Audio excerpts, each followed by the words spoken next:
ஆஸ்திரேலியாவின் குயின்ஸ்லாந்து கடற்கரையில் அமைந்துள்ள உலகின் மிகப்பெரிய பவளப்பாறை அமைப்பு எது?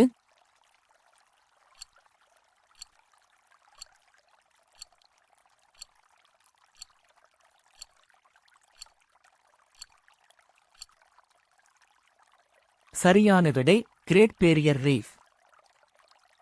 அர்ஜென்டினாவின் படகோனியாவில் உள்ள லாஸ் கிளேசியரஸ் தேசிய பூங்காவில் அமைந்துள்ள ஒரு பெரிய பனிப்பாறை இயற்கை அதிசயம் எது?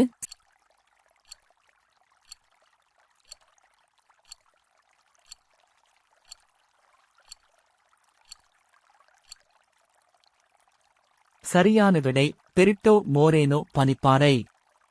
வியட்நாமில் உள்ள ஹாலாங் விரிகுடா என்பதன் ஆங்கில பெயர் என்ன?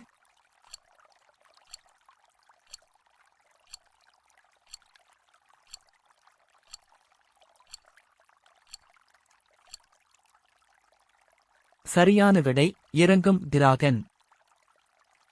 உலகின் மிக உயரமான சிகரமான எவரெஸ்ட் சிகரம் எந்த 2 நாடுகளின் எல்லையில் அமைந்துள்ளது?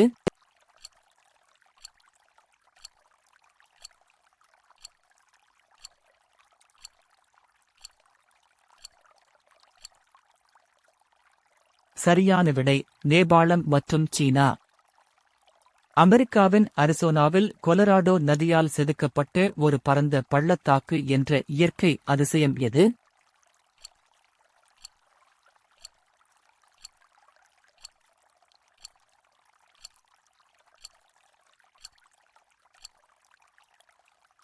சரியான விடை கிராண்ட் கேன்யன். வட துருவ ஒளி நார்தர்ன் லைட்ஸ் பொதுவாக பூமியின் எந்த பகுதிகளில் காணப்படுகிறது?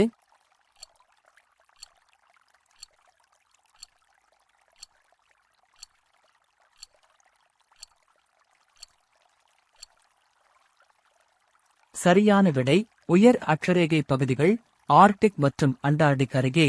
சாம்பியா மற்றும் ஜிம்பாப்வே எல்லையில் அமைந்துள்ள அதன் அகலம் மற்றும் உயரத்தின் அடிப்படையில் உலகின் மிகப்பெரிய நீர்வீழ்ச்சிகளில் ஒன்றாக கருதப்படும் நீர்வீழ்ச்சி எது?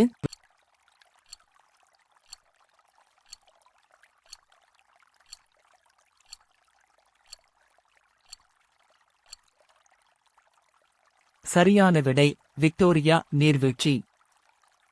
பிரேசிலில் பெரும்பான்மையாக அமைந்துள்ள உலகின் மிகப்பெரிய வெப்பமண்டல மழைக்காடு எது?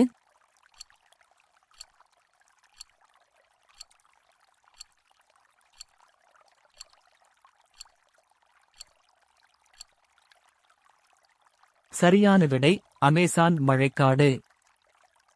வியட்நாமில் உள்ள எந்த யுனெஸ்கோ உலக பாரம்பரிய தளம் அதன் ஆயிரக்கணக்கான சுண்ணாம்பு பாறைகள் மற்றும் சிறு தீவுகளுக்கு புகழ்பெற்றது?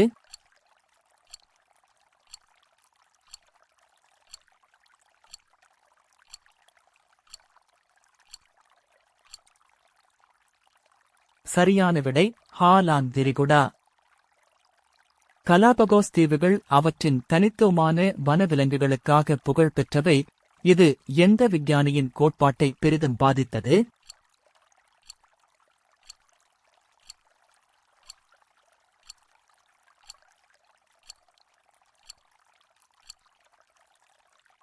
சரியான விடை சார்லஸ் டார்வின்.